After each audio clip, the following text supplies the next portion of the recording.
Les forces navales, c'est l'un des chouchous d'une armée. Il faut alors en prendre soin, ce qui justifie la présence du ministre Fortuné Alain Nouati à l'état-major des forces navales.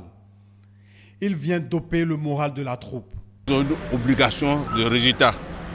L'État central, avec le président de la République à sa tête, qui est le premier des militaires, chef suprême des armées, veillera à accompagner leurs efforts pour que les moyens soient à la hauteur de la mission qui leur est confiée.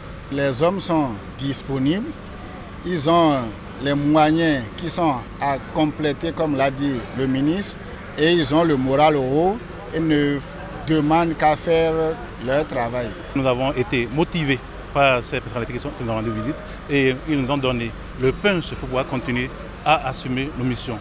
L'autorité ministérielle visite le centre de commandement des opérations maritimes. Ce centre permet d'observer et de détecter la présence des navires le long des côtes béninoises. À la base navale, le ministre de la Défense nationale découvre l'existence de l'atelier des forces navales. Nous avons des infrastructures qui peuvent accueillir d'autres services que les gens ne savent peut-être pas. Vous avez vu tout à l'heure nos ateliers qui ont des outils que d'autres n'ont pas, qui peuvent faire des prestations au profit des tiers.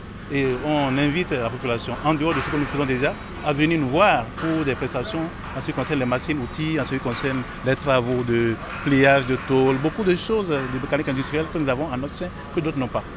La marine béninoise dispose également de 6 patrouilleurs et d'une équipe dynamique de plongeurs. Tout ceci pour assurer les différentes missions à elle assignées par l'État. Le port est un poumon économique.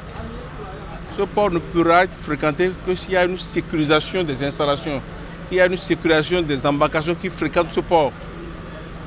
Ça, c'est leur premier rôle. Leur deuxième rôle, c'est d'empêcher les pirates de venir ponctionner la réserve de richesse que sont les poissons et autres là, en haute mer. Et la troisième mission, c'est d'empêcher aussi la pollution. Car il y a des bateaux, surtout les pétroliers, qui ont la manie de laver leur cale en mer.